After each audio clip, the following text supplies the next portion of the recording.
बिस्मिल्लाहिर्रहमानिर्रहीम। अस्सलामुअलैकुम रहमतुल्लाहि व बरकातुहू।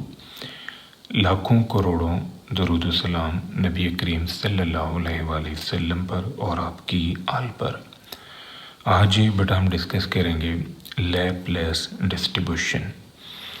लैपलेस डिस्ट्रीब्यूशन क्या है, इसका ग्राफिक डिस्प्ले क्या है, इसके ग्राफ में किस वजह से चेंज आता है, कौन सी ऐसी सिचुएशंस हैं जहाँ पर हम लैपलेस डिस्ट्रीब्यूशन यूज़ करते हैं, लैपलेस डिस्ट्रीब्यूशन की प्रॉपर्टीज़ क्या हैं, इन सभी टॉपिक्स को हम इस वीडियो लेक्चर में डिस्कस करेंगे। फर्स्ट ऑफ ऑल मैं ये आपको बताता चलूँ कि जो लैपलेस डिस्ट्रीब्यूशन है उसका बेटा दूसरा नाम जो है वो डबल एक्सपोनेंशियल डिस्ट्रीब्यूशन भी है। एक्सपोनेंशियल डिस्ट्रीब्यूशन जो है ये पॉजिटिव टेल डिस्ट्रीब्यूशन होती है, यानी वन टेल डिस्ट्रीब्यूशन है, लेकिन जो लैपलेस डिस्ट्रीब्यूशन है ये टू टेल्ड डिस्ट्रीब्यूशन है। ये नेगेटिव साइड पर भी आ रही होती है और राइट साइड पर भी आ रही होती है, जस्ट लाइक नॉर्मल डिस्ट्रीब्यूशन। अगर हमारा कंटिन्यूस रैंडम वेरिएबल x जो है ये लैपलेस डिस्ट्रीब्यूशन को फॉलो करता है with parameter mu and beta, तो इस कंटिन्यूस रैंडम वेरिएबल x का जो PDF होगा वो हमारे पास ये बनेगा। यहाँ पर जो म्यू है ये हमारा लोकेशनल पैरामीटर है, इसकी वजह से डिस्ट्रीब्यूशन की लोकेशन में चेंज आएगा। जो हमारा बीटा है ये हमारा स्केल पैरामीटर है, इसकी वजह से डिस्ट्रीब्यूशन के स्प्रेड पे चेंज आएगा। कंटिन्यूस रैंडम वेरिएबल x जो है इसकी रेंज -∞ टू +∞ है। इससे डबल एक्सपोनेंशियल डिस्ट्रीब्यूशन को हम इस नोटेशन से लिख सकते हैं कि x फॉलो लैपलेस डिस्ट्रीब्यूशन या double exponential distribution with parameter mu and beta. ये जो लैपलेस डिस्ट्रीब्यूशन है ये यूनिमॉडल डिस्ट्रीब्यूशन है। जैसे नॉर्मल डिस्ट्रीब्यूशन जो है यूनिमॉडल है, इसी तरह लैपलेस डिस्ट्रीब्यूशन भी यूनिमॉडल डिस्ट्रीब्यूशन है।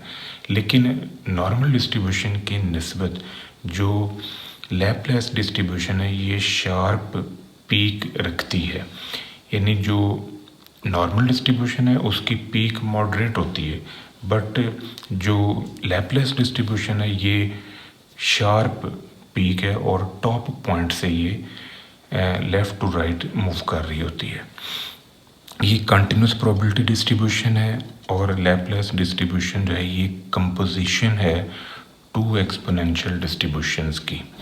अगर हम लैपलेस डिस्ट्रीब्यूशन में म्यू की वैल्यू 0 ले लें और बीटा की वैल्यू 1 ले लें तो ये जो लैपलेस डिस्ट्रीब्यूशन है डबल एक्सपोनेंशियल डिस्ट्रीब्यूशन है ये स्टैंडर्ड लैपलेस डिस्ट्रीब्यूशन में कन्वर्ट होगी और इसका PDF जो है ये हमारे पास आ जाएगा। आप नोटिस करें कि आपने यहाँ पर म्यू की जगह 0 रख दिया और बीटा की जगह पर आपने 1 रख दिया, तो इससे हमारे पास है ये PDF जो है ये खुल जाएगा।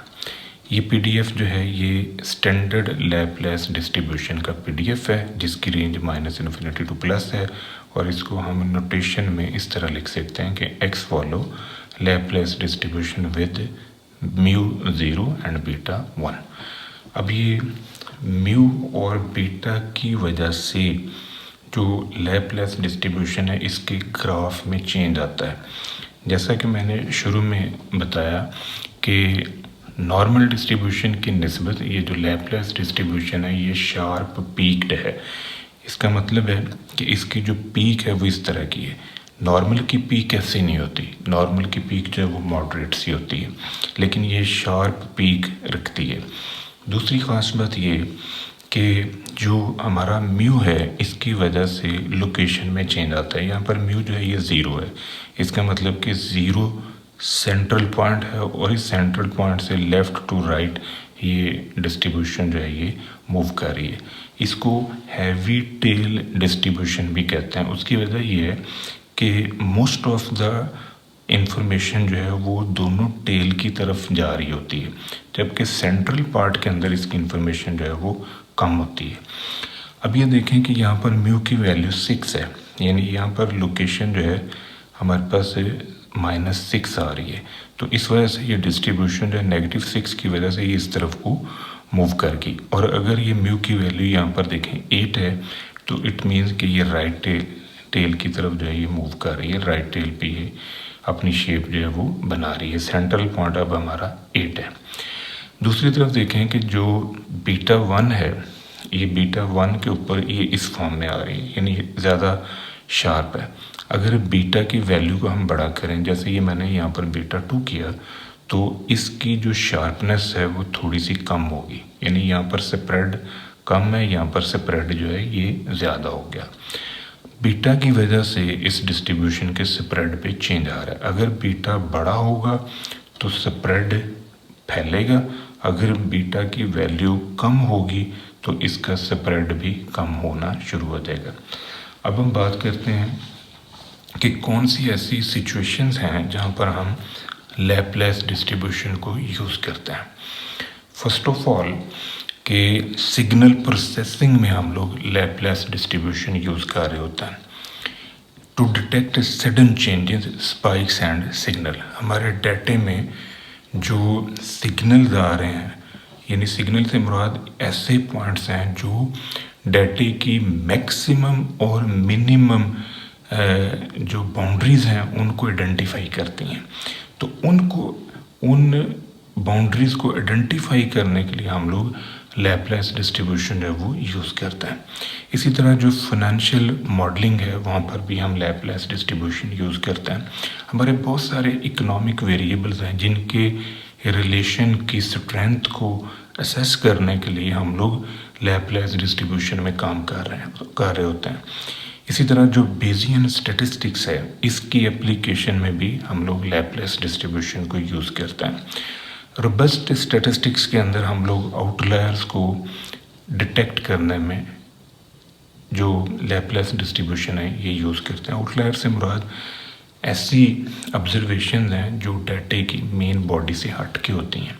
हम इनको वाइल्ड ऑब्जर्वेशन भी कहते हैं, हम इसको एक्सट्रीम वैल्यू भी कह सकते हैं।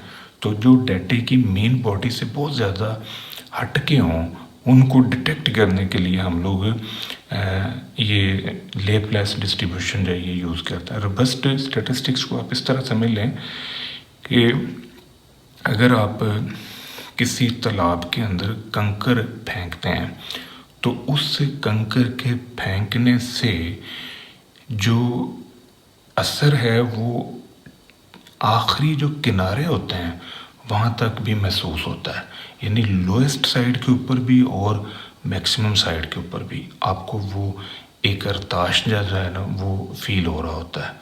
तो इसी तरह जो रेजोनेंस फिनोमेना है, फिजिक्स के अंदर एक रेजोनेंस फिनोमेना है, उसमें अगर आप एक स्ट्रिंग के ऊपर जो डिफरेंट पेंडुलम्स आपने लगाए हुए हैं, अगर आप उनमें से किसी एक पेंडुलम को छेड़ दें, उसको आप थोड़ा सा वाइब्रेट कर दें, तो उस वाइब्रेशन का असर जो है वो बाकी सभी पेंडुलम्स के ऊपर भी पड़ने लग जाता है, यानी उसका असर जो है वो लास्ट वाले पेंडुलम के ऊपर भी फील होता है। तो इस थ्योरी को स्टडी करने के लिए भी हम लोग लैप्लेस डिस्ट्रीब्यूशन जो है वो यूज़ कर रहे होते हैं। मशीन लर्निंग के अंदर हम लैप्लेस डिस्ट्रीब्यूशन यूज़ करते हैं। इमेज प्रोसेसिंग में, इमेज प्रोसेसिंग मीन कि आप लोग अपने इमेज की जो बाउंड्रीज़ हैं, जो सबसे हाईएस्ट पॉइंट है, जो सबसे लोएस्ट पॉइंट है इमेज का, उसको आइडेंटिफाई करने के लिए भी लैप्लेस डिस्ट्रीब्यूशन जो है वो यूज़ करते हैं। अब हम बात करते हैं लैप्लेस डिस्ट्रीब्यूशन की प्रॉपर्टीज़ के ऊपर। फर्स्ट ऑफ ऑल ये एक कंटिन्यूस प्रोबेबिलिटी डिस्ट्रीब्यूशन है जिसका पीडीएफ हमारे पास ये है। ये 2 पैरामीटर बेस्ड लैप्लेस डिस्ट्रीब्यूशन है। अगर हम यहाँ पर म्यू की जगह 0 और बीटा की जगह 1 रख देंगे तो इससे हमारे पास ये पीडीएफ जो है ये जनरेट होगा, जिससे हम स्टैंडर्ड लैप्लेस डिस्ट्रीब्यूशन कहते हैं। इसका जो CDF है, CDF क्यूमुलेटिव डिस्ट्रीब्यूशन फंक्शन, एक ऐसा फंक्शन जो लोएस्ट लिमिट से किसी स्पेसिफिक पॉइंट तक प्रोबेबिलिटीज़ को क्यूमुलेट करता है, उसे हम CDF कहते हैं, क्यूमुलेटिव डिस्ट्रीब्यूशन फंक्शन। अब अगर हम ये PDF यूज़ कर रहे हैं तो इस PDF की सूरत में जो हमारा CDF होगा वो ये वाला है। अगर हमारे पास x की वैल्यू जो है वो म्यू से छोटी है तो ये फॉर्म बनेगी, अगर x की वैल्यू म्यू से बड़ी है तो फिर ये वाली फॉर्म जो है ये बन सकती है। इक्वालिटी यहाँ पर दोनों पे मैंने लगाई हुई है। वैसे कंटिन्यूस रैंडम वेरिएबल के अंदर इक्वालिटी का तस्वर नहीं है। कंटिन्यूस रैंडम वेरिएबल के अंदर आप एग्जैक्ट पॉइंट जो है वो मेजर ही नहीं कर सकते, लेकिन उसको आप इक्वालिटी में लिख दें या उसे वैसे छोड़ दें, वो एक माइनर सा पॉइंट होता है जो नेग्लिजिबल भी है। इसी तरह अगर आप स्टैंडर्ड लैप्लेस डिस्ट्रीब्यूशन में काम करें इस वाली पीडीएफ में, तो फिर इसका जो सीडीएफ होगा वो हमारे पास ये आएगा। इनको हम प्रूव भी करेंगे, यानी नेक्स्ट वीडियो के अंदर हम ये क्यूमुलेटिव डिस्ट्रीब्यूशन फंक्शन जो है इसे प्रूव भी करेंगे। जो मीन मीडियन मॉड है फॉर लैप्लेस डिस्ट्रीब्यूशन ये म्यू के इक्वल है, यानी ये सारे बराबर हैं। ज़ाहिर है ये डिस्ट्रीब्यूशन सिमेट्रिकल है, तो सिमेट्रिकल होने की वजह से लेफ़्ट टेल और राइट टेल इसकी इक्वल होती हैं। इस वजह से मीन मीडियन मॉड जो है ये सेंट्रल पॉइंट है, तो ये भी सेम होता है। जो वेरिएंस है लैप्लेस डिस्ट्रीब्यूशन का वो 2 इंटू बीटा स्क्वायर यानी 2 बीटा स्क्वायर के इक्वल होगा। बीटा जो है ये हमारा स्केल पैरामीटर है। क्वांटल्स ऑफ लैप्लेस डिस्ट्रीब्यूशन यानी Q1 और Q3 first quartile and third quartile, उसके लिए हम लोग ये रिलेशनशिप जो है ये यूज़ करेंगे। जो मेजर ऑफ सिक्यूनेस है फॉर लैप्लेस डिस्ट्रीब्यूशन ये 0 है। उसकी वजह ये है कि डिस्ट्रीब्यूशन जो है ये सिमेट्रिकल है, इस वजह से मेजर ऑफ सिक्यूनेस 0 होगा। मेजर ऑफ कर्टोसिस जो है ये हमारे पास है बीटा 2 की वैल्यू जो है ये 3 के इक्वल है।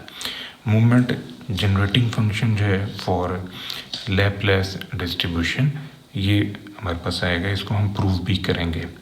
इसी तरह जो CGF है जिसे हम कैरेक्टरिस्टिक जनरेटिंग फंक्शन कहते हैं, तो CGF फॉर लैप्लेस डिस्ट्रीब्यूशन जो है वो ये वाला आएगा। ये था बेटा आज का हमारा लेक्चर। दुआ में याद रखिएगा। इंशाल्लाह अगली वीडियो के साथ फिर हाजिर होंगे। फ़ी अमान अल्लाह।